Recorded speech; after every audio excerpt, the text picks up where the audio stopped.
अस्सलाम वालेकुम स्टूडेंट्स।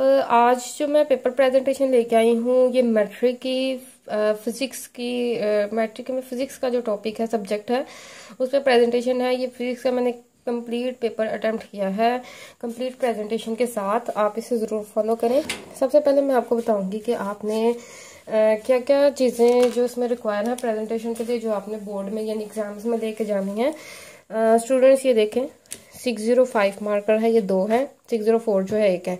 ये जो 604 मार्कर है ये सब हेडिंग्स के लिए यूज होता है। ये भी कट मार्कर है लेकिन इसे सब हेडिंग के लिए हम यूज करते हैं।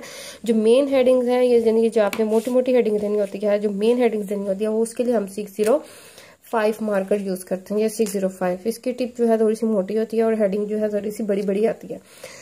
एक और 605 मार्कर देना है आप इस पे एग्जाम में जब जाएं, आप कोई निशान लगाने टेप वगैरह से कि आपको पता हो ये सिर्फ मार्जिन लाइंस के लिए है। ये मार्जिन लाइन इसे कैसे लगाएंगे, ये देखें, मैंने इसकी जो टिप है, इसकी टिप जो है वो मैंने कट की हुई है। ये देखें, इसकी टिप जो है ये मैंने मार्कर, ये कटर से इसको कट किया। आप कट करके लेके जाएं, और वो भी मैंने सिर्फ साइड से थोड़ी सी बारीक सी की है।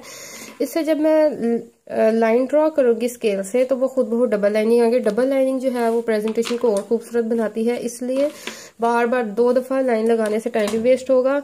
तो इसलिए आप इसे कट करके लेके जाएं ताकि आप जब एक दफा ही लाइन ड्रॉ करें तो वो खुद बहुत डबल लाइनिंग आए।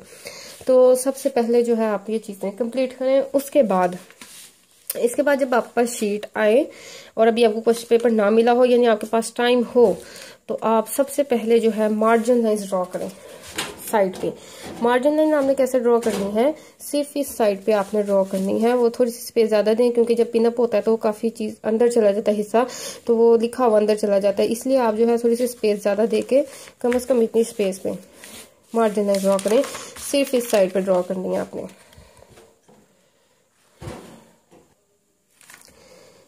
और दूसरी साइड पे आप शीट को वक्ती तौर पर यानी उस वक्त पेपर जब अटेम्प्ट करें उसको इतना सा हल्का सा बारीक सा फोल्ड कर लें। इस फोल्ड करने से क्या होगा कि जब आप पेपर अटेम्प्ट करेंगे तो आपके लिए एक इनविजिबल मार्जिन लाइन बन जाएगी, जिससे आपको आइडिया होगा कि जी मैंने इसके अंदर अंदर पेपर अटेम्प्ट करना है, इस लाइन को क्रॉस नहीं करना। तो जब पेपर जो है आप दे देंगे तो पेपर काफी टाइम बाद चेक होती है, जो पेपर एक दूसरे के ऊपर पड़े होते हैं, तो उससे फिर पेपर आपका बिल्कुल सीधा हो जाएगा। लेकिन जो है आपकी एक लाइन बन जाएगी जिससे आपकी खुद ब खुद लाइन जो है शो हो रही होगी कि आपने उसके अंदर अंदर पेपर अटेम्प्ट किया, उससे खूबसूरती भी आएगी। अच्छा, आप प्रेजेंटेशन की तरफ आते हैं। जो प्रेजेंटेशन है उसमें सबसे पहले सब्जेक्टिव पार्ट की हेडिंग दे। आपके पास पेपर होता है, पेपर में ये सारी हेडिंग्स लिखी होती हैं। आपने सबसे पहले सब्जेक्टिव पार्ट देना है कि आप सब्जेक्टिव पार्ट अटेम्प्ट कर रहे हैं। उसमें 2 पार्ट होंगे, पार्ट 1 पार्ट 2। तो पार्ट 1 में जो है सबसे पहले शॉर्ट क्वेश्चन होते हैं। शॉर्ट क्वेश्चन में अब आपके पास क्वेश्चन 2, 3, 4 होते हैं, उसमें से भी आगे आपने शॉर्ट क्वेश्चन अटेम्प्ट करने होते हैं। पेपर आपके पास होता है, आपको पता है कैसे करना है।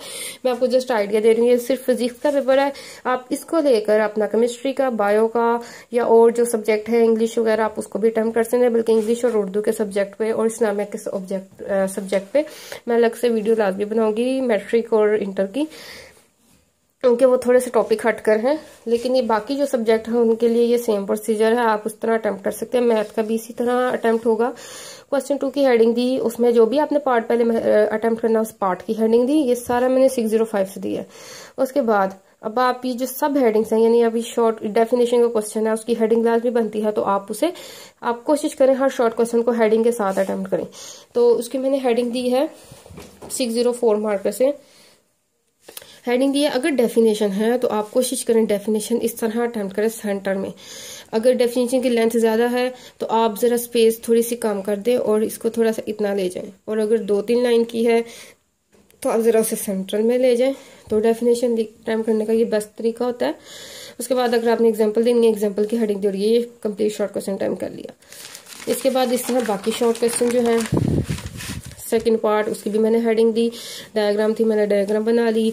तो ये कंप्लीट सेकंड पार्ट है। इस तरह थर्ड पार्ट है, यानी आप हेडिंग्स के साथ लाजमी अटेम्प्ट करें। ये मैंने सारे पार्ट इसमें अटेम्प्ट किए हैं ताकि आपको कंप्लीट पैटर्न मिले। इसके बाद जब आपने next long short question attempt करना है, क्वेश्चन नंबर 3 की हेडिंग दी, उसमें जो पार्ट अटेम्प्ट करना है उसकी हेडिंग दी, उसको सॉल्व किया। मैंने हर शॉर्ट क्वेश्चन की हेडिंग बनाई है क्योंकि हर शॉर्ट क्वेश्चन की हेडिंग लाजमी बनती है, तो आप भी हेडिंग के साथ ही इसको अटेम्प्ट करें। हाँ, एक और बात, आप ये जो अंडरलाइन जो मैंने किए हैं ये मैंने एट द टाइम नहीं किए। मैंने जब पेपर अटेम्प्ट कर लिया उसके बाद मैंने अपने लिए टाइम बचा के रखा था कि 5 मिनट्स जो है उसका प्रेजेंटेशन में रखना है। तो आपने भी ऐसे करना है कि जो मार्जिन लाइंस है और ये जो अंडरलाइन है, यानी पूरे पेपर में जो डेफिनेशन हेडिंग थे उनको अंडरलाइन करना है, तो आप उसे एंड में करें और एंड के लिए टाइम जरूर बचा के रखें। अपनी टाइमिंग डिवीजन जो है वो लाजमी करके जाएं कि मैंने किस क्वेश्चन में कितना टाइम देना है। तो अगर साथ साथ आप अंडरलाइन करने बैठेंगे तो फिर आपका थोड़ा थोड़ा मिला के काफी टाइम वेस्ट हो जाएगा। तो आप उसे एट अ टाइम एक दफा ही एंड पे अंडरलाइन कर लें और मार्जिन लाइन लगा लें। और अगर आपको वैसी मार्जिन चाहिए तो उसके लिए मैंने आपको बता दिया, दोनों तरफ से फोल्ड कर लें ताकि आपको नजर आ रहा हो कि ये मार्जिन है हमारा। अच्छा जी, इस तरह ये मैंने बाकी पार्ट अटेम्प्ट किए हैं। अगर कोई टॉप पॉइंट्स वाला क्वेश्चन आप उसे बुलेट से बना लें या नंबरिंग भी दे सकते हैं या एरो बना लें, ये भी एक तरीका होता है पॉइंट्स का। देखें, बुलेट्स फिल बुलेट करने हैं फिल कर लें, तो सिंपल सिंगल ऐसे मार्कर से बना लें। ठीक है, ये मैंने डिफरेंट, फिर question number 4 long question short question का था वो मैंने अटेम्प्ट किया। इसमें अगर कोई फार्मूला वगैरह आपने ऐड करना है, ये देखें ये डेफिनेशन जरा लेंथी थी तो मैंने उसको ज्यादा सेंटर में नहीं लेके गई, नहीं तो फिर ऐसे लंबी शेप आ जाती। इसको मैंने ऐसे अटेम्प्ट कर लिया। अच्छा जी, ये था इसमें फार्मूला जो आप हमेशा मार्कर से लिखें। सिंपल मार्कर जो होता है विदाउट कट जो होता है उससे कर लें, या सब हेडिंग वाले मार्कर को ही यूज कर लें, उससे फार्मूला शो करें। ठीक है जी, इसके बाद ये भी शॉर्ट क्वेश्चन हैं अटेम्प्ट किया हुआ मैंने।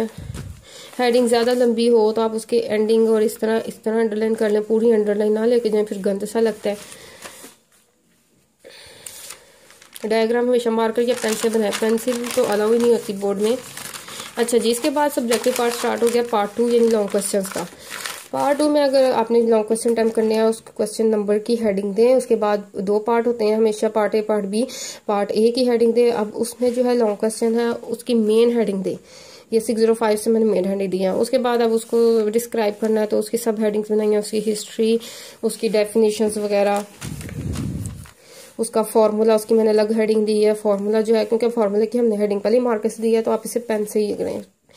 इसके बाद तो अंदर कहीं पे किसी पॉइंट को हाईलाइट करना है, किसी न्यूमेरिक वर्ड को हाईलाइट करना है तो आप मार्कर यूज करें ताकि एग्जामिनर डायरेक्ट उसे देख सके कि आपने ये चीज मेंशन की है।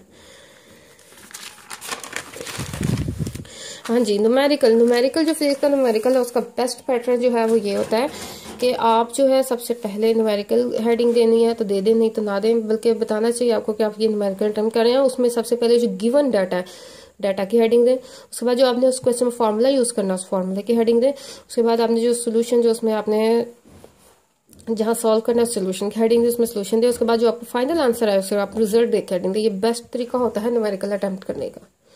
हर न्यूमेरिकल को इस तरीके से अटेम्प्ट करें। इसी तरह क्वेश्चन नंबर 6 उसका ए पार्ट है वेव्स का, तो मैंने वेव्स की मेन हेडिंग दी क्योंकि ये क्वेश्चन था what is waves, describe the types of waves. दोनों क्वेश्चन का पार्ट इसलिए मैंने दोनों को मेन हेडिंग्स दी, मैंने शो किया। डेफिनेशन की मैंने सब हेडिंग दी। इस तरह टाइप्स ऑफ वेव्स जो है उनसे पहले टाइप्स अलग से बताई हैं, उसके बाद टाइप्स को भी मैंने मेन हेडिंग में शो किया। जितनी प्यारी प्रेजेंटेशन आपसे हो सके आप जरूर करें। अब इसकी ज़रा हेडिंग लेंथी थी तो मैंने इसको ऐसे अंडरलाइन किया ताकि ये इसको ऊपर अगर अंडरलाइन करते तो फिर गंद हो जाता। अच्छा, न्यूमेरिकल फिर आ गया। न्यूमेरिकल में भी मैंने आपको बताया, पहले डाटा गिवन डाटा बताएं, उसके बाद उसका टू फाइंड और फिर फार्मूला जो यूज़ करना है फार्मूला लिख दें और फिर सोल्यूशन लिखें। उसके बाद रिजल्ट मेंशन करें। इस तरह क्वेश्चन नंबर 8 कैपेसिटर का था, कैपेसिटेंस था, उसमें दोनों मेन हेडिंग में आते थे, दोनों क्वेश्चन में पूछे हुए थे तो मैंने दोनों को मेन हेडिंग में बनाया। ऐसा यूनिट। इसके बाद न्यूमेरिकल, फिर आपने दोबारा देखना न्यूमेरिकल कैसे करना है। सबसे पहले गिवन डाटा उसकी हेडिंग देनी है, फिर आपने टू फाइंड उसकी हेडिंग देनी है, फिर जो फार्मूला यूज होना फार्मूला की हेडिंग देनी है, कैलकुलेशन या सोल्यूशन की हेडिंग दे, उसका रिजल्ट। तो ये आपका पेपर कंप्लीट हो गया। आई होप ये आपको वीडियो जरूर पसंद आई होगी। आप इस वीडियो को जरूर लाइक और शेयर करें, मेरे चैनल को सब्सक्राइब करना मत भूलें और बेल बटन का जरूर क्लिक करें ताकि आपको मेरी हर वीडियो शेयर हो, और अपने फ्रेंड के साथ जरूर शेयर करें। Thank you so much. Allah Hafiz.